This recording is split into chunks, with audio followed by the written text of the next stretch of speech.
Bonjour tout le monde. Alors aujourd'hui, c'est un sujet que je voudrais aborder parce que d'une manière ou d'une autre, on le traverse tous. Je vais appeler ça le deuil et les états de deuil. Donc pour arriver au bout de suivre ce chemin de compréhension, arriver à trouver des petites clés, des petites choses simples pour pouvoir un petit peu, disons, traverser et même, disons, se consoler quelque part, le mot n'est pas juste, mais enfin, s'aider soi-même dans ces états de deuil. Alors on va commencer par ce que j'appelle les petites morts, qui sont des états de deuil, de toute manière. Alors ça commence bien sûr tout petit, euh, même vraiment tout petit, lorsque un petit bébé, on lui supprime sa sucette, c'est une petite mort, quelque part. Il faut essayer de comprendre énergétiquement. Ensuite, on a toutes les petites morts de l'enfance à l'adolescence, que ce soit parce qu'on a cassé son jouet, que ce soit parce qu'il a été jeté à la poubelle, qu'on s'est pas rendu compte, l'enfant et il pleure, que ce soit la perte d'un jouet, la perte de l'amitié, après on grandit, on passe sa scolarité avec des copines, et parfois très proches, et puis tout d'un coup il se passe quelque chose, enfin bref, l'histoire de garçons et de filles, plus souvent les filles d'ailleurs, c'est pas pour dire, mais où c'est des petites morts. Tout ça, c'est. Il y a quelqu'un qui vous trahit, bien c'est la perte de la confiance, c'est une petite mort. Intérieurement, il se passe des mécanismes où ce sont comme des petites morts. Et il ne faut pas dire que c'est pas important. Elle nous aide à nous préparer un petit peu. Lorsqu'on habite à la campagne et qu'on voit les animaux mourir ou être abattus, il y a ce mécanisme d'adaptation qui se fait. Mais à la ville, c'est pas du tout pareil. Et puis la société actuelle où c'est trop lisse, trop aseptisé, on va dire, de moins en moins maintenant, tous les infos. Mais ces pauvres enfants d'aujourd'hui, ils se confrontent à la mort. Ils se confrontent à des états de deuil, c'est-à-dire deuil de leur innocence, deuil de leur inconscience aussi. Et on peut dire que il y a une génération qui a bien profité de vivre aussi libre et protégée. Pas nos parents parce qu'il y avait la guerre, nos grands-parents, mais après, dans la tranche bien sûr, on va dire 70, 80, 90, et à peu près, eh bien, il y avait une liberté, il y avait une joie de vivre, et tout ça faisait que les petites étapes de perte, qui sont des petites morts, étaient moins dures à traverser qu'aujourd'hui, ce que les jeunes peuvent vivre. Euh, Plus ou moins, ils traversent des passages très difficiles, parce que, ben, évidemment, ils ne sont pas prêts aux choses difficiles. Alors, il y a aussi la perte, plus on grandit, ben, évidemment, perte des séparations, des divorces, perte de travail, ça, c'est terrible. Il y a des pertes, des petites morts qui sont la maladie, l'accident, la perte de son autonomie, la vieillesse, on le vit comme une petite mort, on perd son autonomie, son indépendance. Alors, qu'est-ce que je dis, divorce, séparation aussi, qu'est-ce qu'il y a? Il y a plein de petites morts, et c'est des étapes, bien sûr, on traverse tous, et puis il y a le deuil, le vrai deuil, la mort. Alors, si, j'oublie, il y a des états un peu plus subtils, énergétiquement parlant, parce que bon, émotionnellement, vous comprenez ce que c'est une mort, mais c'est énergétiquement que je voudrais vous amener, que petit à petit, tous ces petites morts, entre guillemets, eh bien, ce sont des états de deuil qui, quelque part, nous conditionne au niveau de notre structure énergétique à affronter un vrai état de deuil par la perte d'un être cher. Pardon, ne vous inquiétez pas, c'est de la prospection téléphonique qui sonne. Alors, rejeter, voilà. Et donc, où c'est que j'étais? Oui, des plans un peu plus subtils qui sont énergétiques, l'état de deuil par sentiment d'absence. Alors, quelqu'un qui n'a pas connu son père ou sa mère, qui ne connaît pas ses origines, hein, pour les enfants adoptés, eh bien, c'est un état de deuil par sentiment de l'absence, par rapport à l'état de l'absence. Alors, il y en a encore plus subtil, qui est totalement énergétique dans ses corps d'énergie. Je vais vous en donner un exemple. Pendant très très très longtemps, j'avais ce sentiment d'une absence dans mon être. Et aussi le sentiment que je portais quelque chose qui me manquait et que je portais. C'était très bizarre. Et j'ai marché longtemps avec ce sentiment jusqu'à que, bon, je suis un peu têtue pour moi, et jusqu'à que mon dos y plie. J'ai perdu 2 cm à la taille et là j'ai dit vraiment il va falloir que je m'en occupe. En fait, ce que j'ai découvert et confirmé, qui a été confirmé, c'est que je portais comme si je portais dans mon dos, dans mon corps, un frère. Alors, certainement un frère jumeau, et qui était lié aussi à la perte d'un enfant que ma mère a eu. Et pourquoi je dis jumeaux? Parce que dans la famille, il y avait des traces de jumeaux, et surtout que quand j'étais voir, au moment où je me suis dit, il faut que j'y aille, j'ai vu un toubib assez branché, et à peine je suis arrivée, et pour déposer ce poids, hein, maintenant qui vrillait, je peux dire, et ce sentiment d'absence et de manque, eh bien, la réponse est arrivée avant qu'il me fasse la consultation, parce qu'il y avait sur son bureau des tampons, hein, en fait je ne savais pas ce que c'était, je riais, on dirait des jumeaux, c'était les oreilles, parce qu'il faisait l'acupuncture. Et quand il m'a expliqué qu'en fait je portais dans mes corps d'énergie et que je les avais trop portés, parce que j'aurais pu me faire aider avant, mais j'avais un sentiment de protection quelque part de ce que je portais. C'est très subtil, hein, mais parfois les personnes se trouvent avec des problèmes d'équilibre et de personnalité, puis ça vient des fois de ça. Ça, c'est le côté un peu subtil dans le sens du jumeau, connu ou pas, hein. Voilà, hein. Bon, après, les petits secrets familiaux ont révélé certaines choses qui ont conformé, et j'ai eu aussi, comment dire, un clic que j'aurais dû avoir à peut-être 14-15 ans, mais que je n'étais pas en capacité, j'avais le prénom et tout, hein. J'avais eu l'indication du prénom du bébé que ma mère avait perdu, donc j'en portais aussi une grosse part vibratoire. Et puis, pourquoi je sais que c'est un jumeau, c'est que ma mère m'avait dit, t'étais bien accroché, déjà c'est super agréable, et en fait je savais pas que j'étais enceinte parce que j'avais les règles. En fait c'était pas les règles, tout le monde me l'a dit, mais c'était pas les règles, elle perdait un jumeau, mais vous êtes resté accroché. Donc pour vous dire qu'il y a des situations comme ça, et que cet état de deuil que l'on porte en soi, qu'il soit concret parce qu'on a perdu notre chair, ou aussi subtil, ça crée quelque chose qui est indicible et qui est très, très épuisant. Voilà, les états de deuil, quels qu'ils soient, sont épuisants.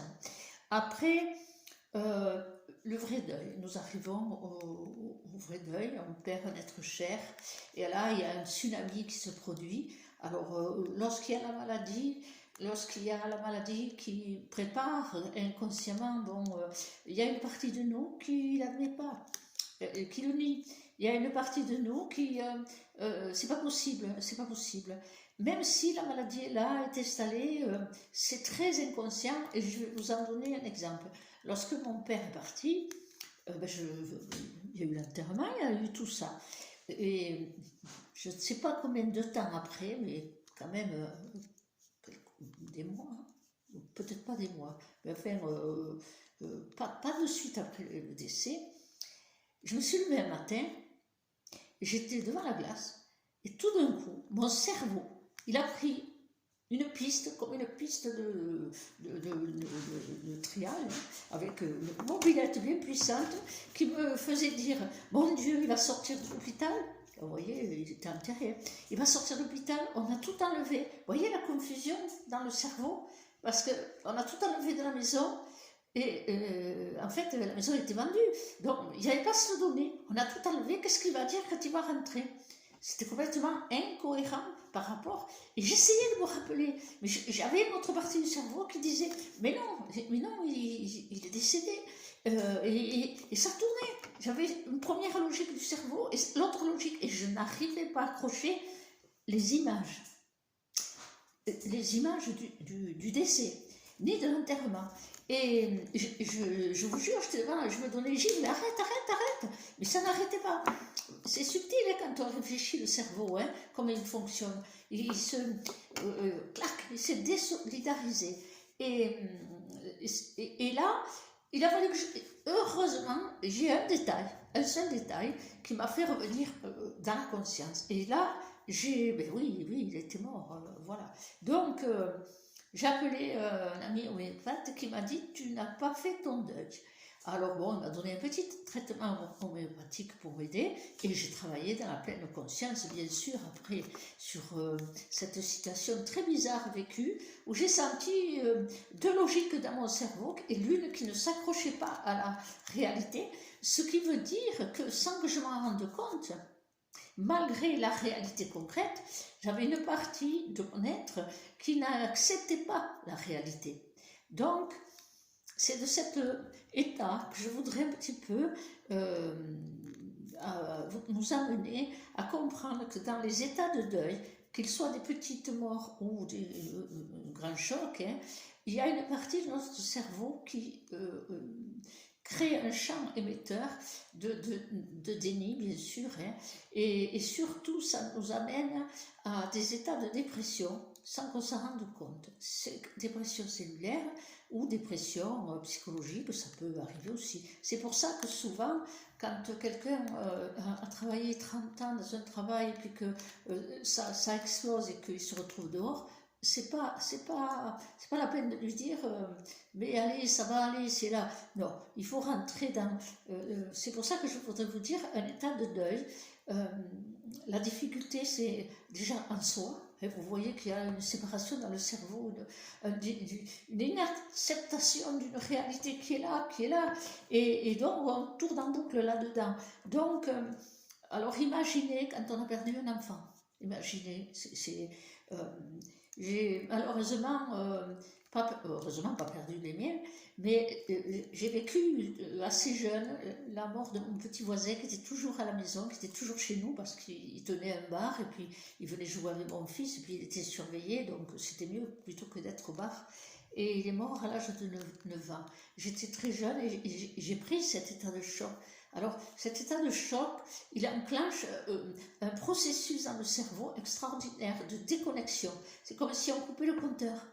Et c'est ça, c'est un état de stupéfaction, sidération, et ça peut paraître bizarre. Il y a certaines personnes, que ce soit un parent décédé, un proche, une amitié, ou terriblement un enfant, ou des conditions terribles de décès, meurtre, hein, voilà, des choses horribles, eh bien, il y a un état de sidération, de stupéfaction. Pour moi, ça me paraît un peu un état catatonique. Je ne sais pas ce que ça veut dire trop catatonique, mais c'est arrêt sur image, quoi. Et donc, parfois, on voit les gens qui ne pleurent pas. Mais il ne faut pas juger.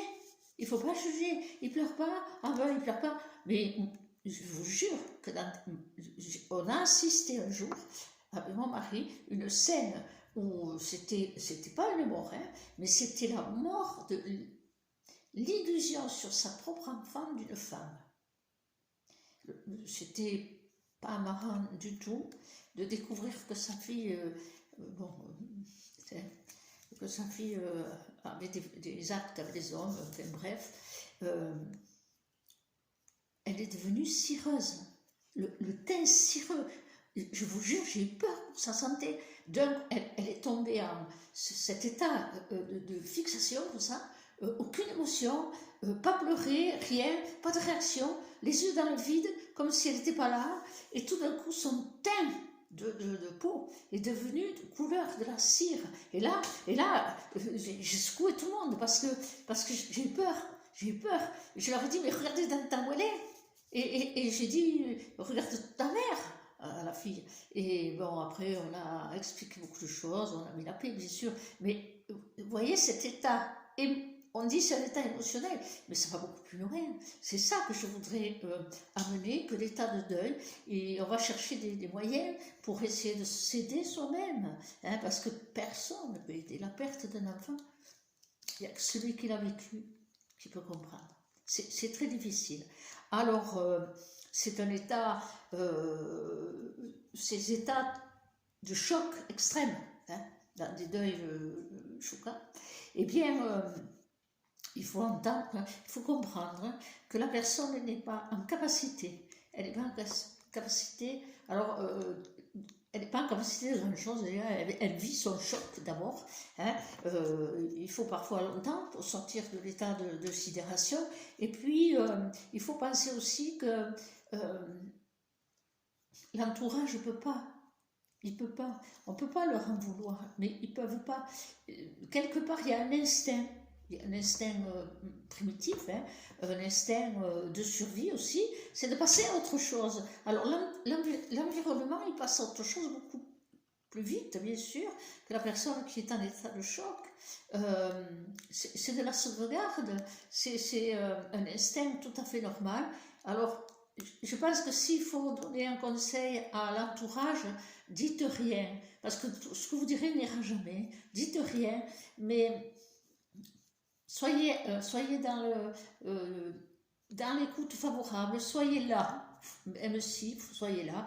Alors, il y a une culture qui donne, le petit garçon qui est parti à l'âge de 9 ans, et l'origine de la maman est basque, et de suite après la messe, ils sont venus me chercher en disant, on sait que vous êtes beaucoup occupé du petit, alors on vous invite à venir nous rejoindre. On fait une collation. Moi, je ne connaissais pas, je n'étais pas habituée. Alors, ils avaient amené depuis le Pays Basque plein de nourriture, hein, tout près. Et on s'est retrouvés tous assis ensemble et on parlait du petit.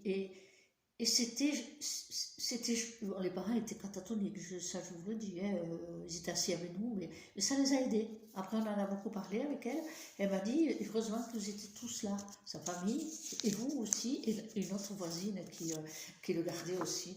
Et on a parlé de l'enfant, et on a parlé combien il était gai, il était vivant, les bêtises qu'il faisait, c'est devenu joyeux. Et c'est cette joie partagée de parler du défunt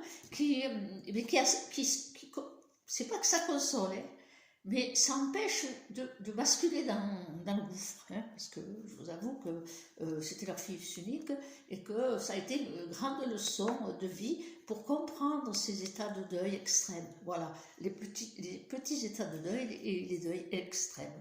Alors là, souvent l'entourage ne sait pas quoi faire. Parfois, ça brise les couples, hein, c'est triste, c'est parce que l'un arrive à le mettre en arrière, il n'oublie pas, c'est pas vrai, mais il le met en arrière, il veut avancer. Et l'autre, il est dans sa souffrance, parce que c'est une dévastation intérieure, la perte d'un enfant, ou pour certains de leurs parents, mais tout dépend de sa sensibilité, c'est une dévastation intérieure. Alors comment on affronte ça ? Énergétiquement, vous avez compris qu'on est dans un tsunami intérieur. Vous comprenez aussi avec cette dissociation du cerveau qui m'est arrivée à ce moment-là, qu'on ne contrôle pas, hein, qu'il y a une espèce de réaction, hein, au niveau chimique et au niveau psychique qui se met en route.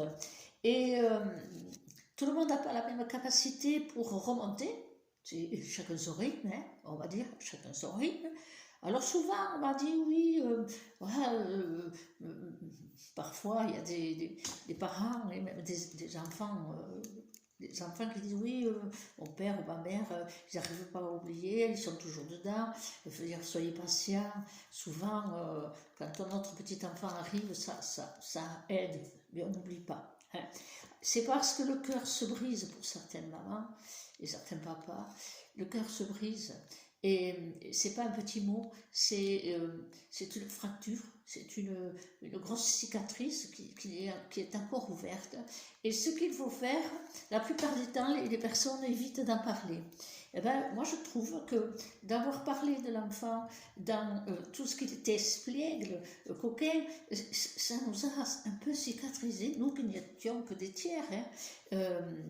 Et ça a cicatrisé beaucoup des plaies de chacun.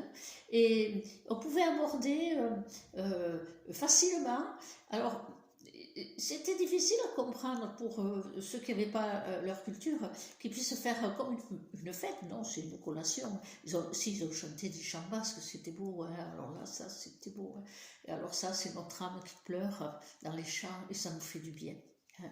Et donc, dans ces états de deuil, et qu'il faut se préparer au fur et à mesure qu'on vieillit, bien sûr, la perte des parents, eh bien, petit à petit, il faut trouver un petit peu comment dépasser, comment s'aider soi-même.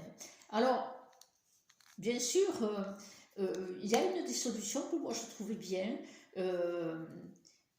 C'était comme ça, hein, c'était comme ça. C'est certaines musiques qui aident à libérer son être de cet étau terrible de souffrance, parce que c'est une souffrance, c'est vraiment comme si vous avez le cœur, le corps qui est broyé dans un étau.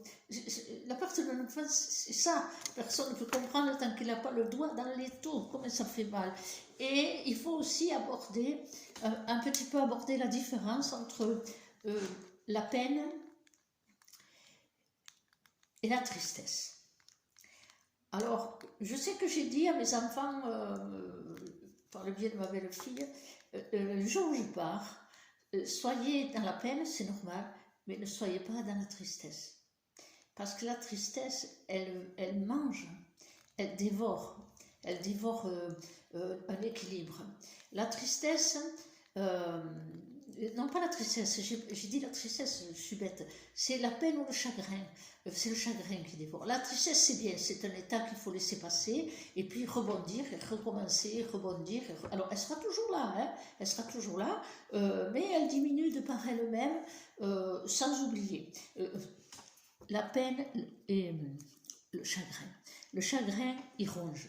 Le chagrin ronge. C'est quelque chose qui détruit au niveau cellulaire pour moi, le chagrin ronge. Donc, soyez dans la peine. Oui, la peine existe. Oui, la peine, eh ben, il faut faire quelque chose pour qu'elle devienne notre amie, la peine. Pour moi, j'ai trouvé, et si ça peut aider, je partage que ce que j'ai exprimé, rencontré, reconnu en moi. Si ça peut aider, c'est bien. Si ça ne vous plaît pas, c'est pas grave, trouvez d'autres chemins, il y en a plein. Il y a plein de choses hein, aujourd'hui. Et pour moi, la peine, j'en ai fait une amie.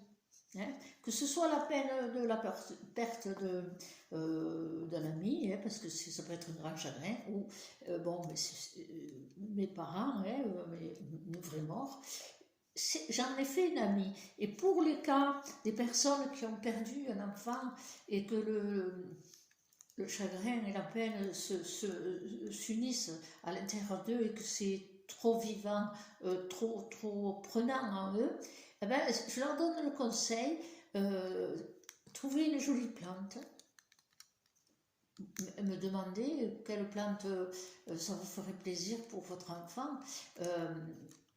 Ça a un sens, hein, ça a un grand sens, même si je ne le comprends pas toujours, ça a un sens parce que vous allez l'entretenir, cette plante. C'est comme si vous entretenez le lien d'amour avec votre enfant.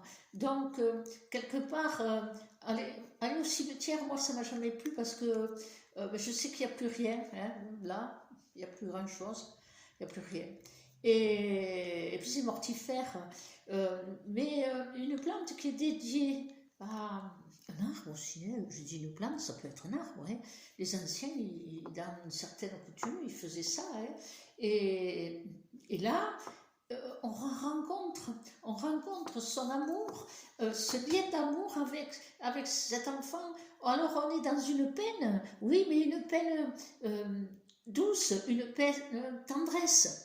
Je ne sais pas si je sais m'expliquer, mais ce lien qu'on retrouve à travers ce qu'on rencontre avec sa plante ou avec son arbre, eh bien, oui, on a la peine. Oui, mais c'est sûr, elle est toujours là. On va pas dire, oh, c'est fini, mais c'est pas vrai, c'est pas vrai. Elle est toujours là, mais il y a de la douceur, il y a de la tendresse et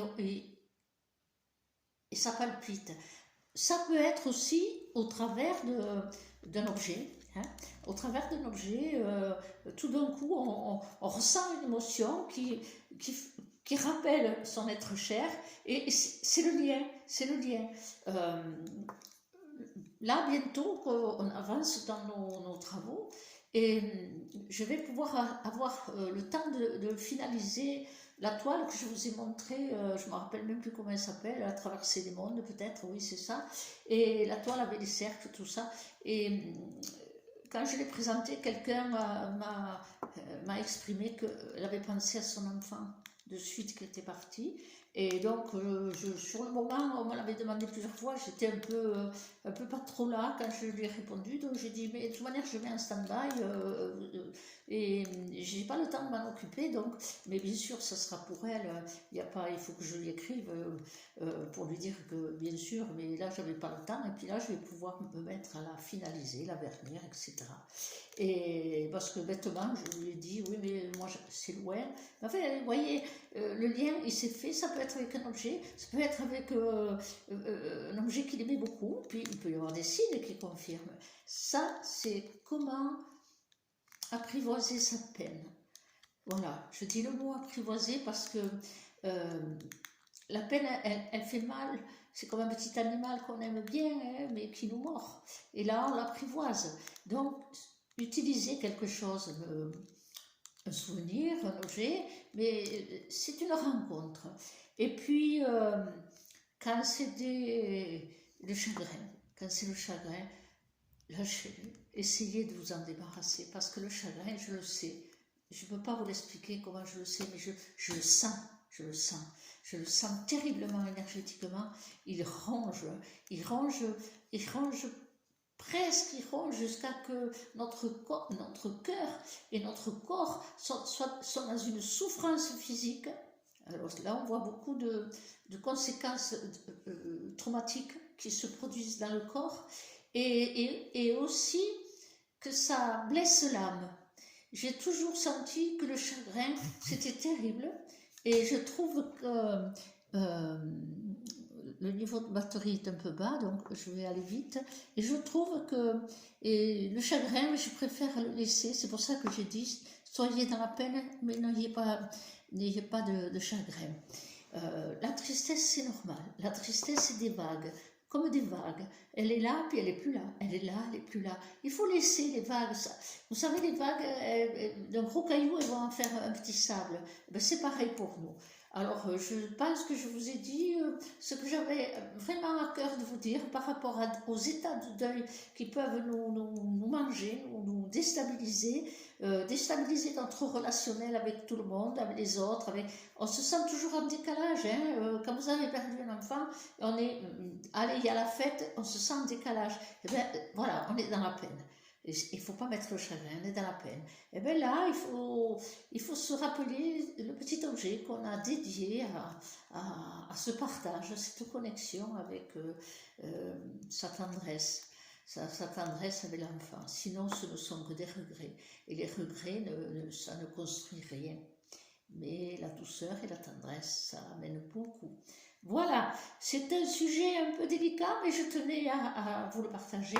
Derrière moi, vous ne pouvez pas bien le voir, mais j'ai retrouvé, je ne me rappelle même plus, hein, la première peinture qui était venue en terre de Chine, et après il y a eu Tianzhu, donc je pense que je voulais mal épeler, c'était apostrophe IEN, TCHOU, Tianzhu, et Tao.